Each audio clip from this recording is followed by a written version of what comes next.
Manchester United are looking very, very good right now. Oh, say that again, Shaq? No, move on. All right, well, these are the match stats then after the game. Don, let me come to you first. As Shaka just said, Manchester United 3 in a row and looking very, I think he's used 2 verys, very, very good. Whisper it, Alexis, but United are back. United are back. They were amazing. Oh, boy. Are you not entertained? No, they were amazing. exactly. Amazing. 3 wins on the spin. The 3 wins on the spin. The boy in Insta is 2 wins away from getting his haircut. Finally. What a turnaround. You've tried Van Gaal, you've tried Amorim, you've tried Jose, you've tried all these winners. Michael Carrick's been in charge about 14, 15 days and he's put the spirit back into Man United. He's putting players in the right positions. They're playing with quality. They're playing with excitement.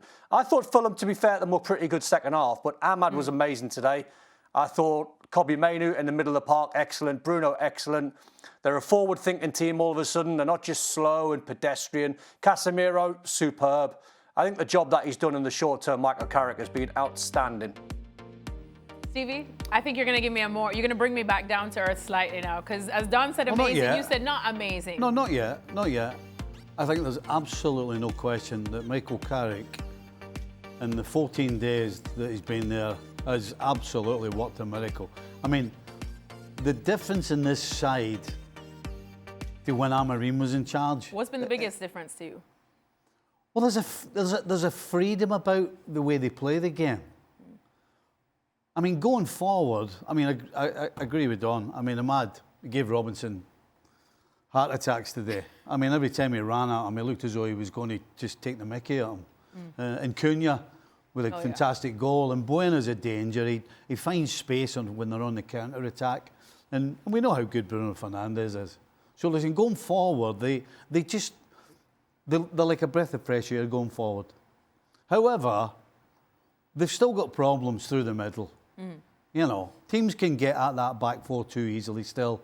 And unfortunately, as good as Harry Maguire was against City and Arsenal, when there's any space around Harry, he doesn't have the legs to get close to anybody. And you saw how late he was with the penalty. You know, people talking about Harry Maguire should go to the World Cup. I mean, calm down.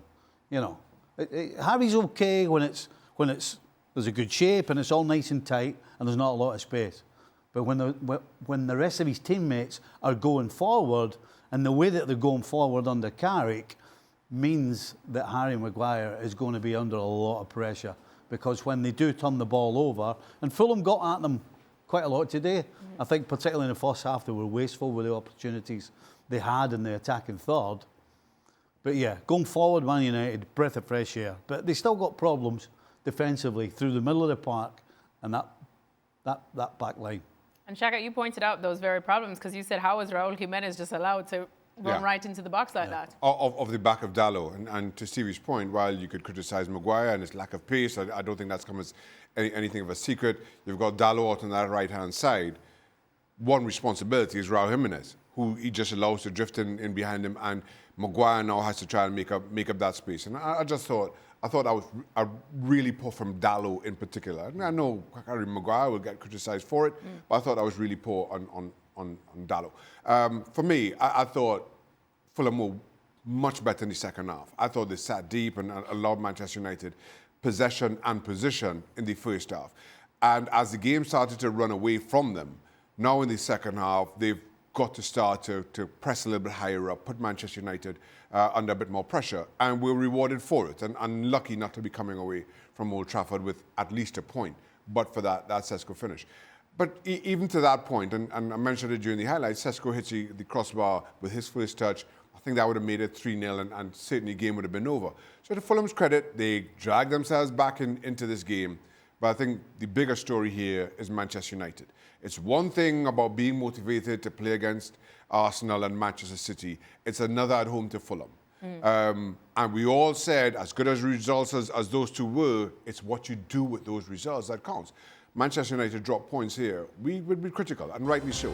And I thought they finished to this after Fulham come back, kind of speaks to some of the freedom, but also some of the energy that this Manchester United have found under Michael Carrick. Can I apologise to the goalies union, Shaka? Oh, we welcome that, Stephen. Because I criticised a couple of weeks ago. I said I'm not sure about this goalkeeper. Lamans. Lamans. Yeah, No, he's been good. But today he had 2 big saves. He had a great save at 0-0, Yeah. a reflex save, and then he had one in the second half as well. So yeah. Lamans I has been- apologise to the goalkeepers union. I will forward your message, Stephen. It'll be him? well received. Do you remember Thank his you. first name, Stevie? How to pronounce his first name? Who? Lamans? No. Lamb. Lamans, no, it is not a done. clue. All right, in the race for top 4, done. We've got Manchester United currently in 4th, Chelsea in 5th, and then Liverpool in 6th. Who gets your pick? Who gets that top 4 spot? Well, it'll be top 5 because the coefficient's strong and it's more or less done. There's no one else in Europe that's going to outperform the Premier League side, so it will be top 5 that gets it. So I think in that straight fight, I think you're looking at Chelsea, Man U, and Liverpool. I think Villa might have a little wobble. Bad loss for them today. They might have a little wobble. I think they've got enough to finish in the top 3. So the 3 sides that I mentioned, they're going for 2 places. So it's all on between the 3. So Didn't answer your question at all so there, who's Don. getting left out, Don? Yeah. I mean, United should make it on the probability that they've got no other games to play for. I mean, it's like Antonio Conte winning the league with Napoli last year with no European football. Man U have got no games. They just play every single Saturday or every week. So you're getting 6 days rest after every game. So just going off piece slightly, I'll come to the answer in a minute. It just goes to show how bad of a manager Amorim was to not play the players in the right system, not to see that Ahmad's not a wing-back, how to see that Bruno Fernandes is not a number 8, not to see that Kobbie Mainoo's a number 8 and Bruno Fernandes is a number 10. I think you're looking, odds-wise, I think percentages-wise, I think you're looking a straight fight between Man U and Liverpool, so a 50-50. 50-50. boy. Don, just give us one. So Liverpool missed out. That's what you're saying. I can't trust Liverpool. All right, so Liverpool missed out in Don's eyes. I'm not sure, though. He said he was going to answer the question. We waited all last We got time. another 50-50. I'm going to sit on defence here. Right on defence. I know he's feeling about Liverpool there. You can't trust Liverpool. I think Manchester United finishing top 5. I then think it comes down to a fight between Liverpool and Chelsea. Right now, I'm leaning Liverpool with one huge caveat. That caveat being Florian Wirtz continues to be as good as we've seen him over recent weeks. If he's anything like early season Florian Wirtz, Liverpool miss out. If Florian Wirtz continues to be as good as we've seen him over 2026, I think Liverpool sneak in. The only downside to that is we will not hear the end of it from Jan Fjordov. No, we He won't. will be incessant. That's the biggest downside. I told you so's. But Florian Wirtz has made Liverpool tick over recent weeks. He continues that. I think Liverpool sneaking in 5th.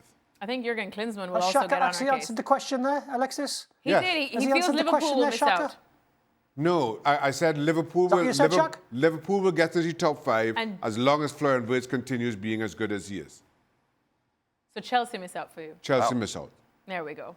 Stevie. I'm going with Chelsea as well. Okay. Yeah, I think Man U, the fact that they've got 1 game a week is absolutely huge. So I think they'll make it. And, right now it's tough to choose between Liverpool and Chelsea. Are you going with your heart? But I'm going to go with Ekitike and the resurgence of Wirtz. And think that Liverpool can't defend as badly as they have done all season for the rest of the season. So I'm afraid I think Chelsea miss out. Things are looking up. Konate scored. Big There you man. go. Well done.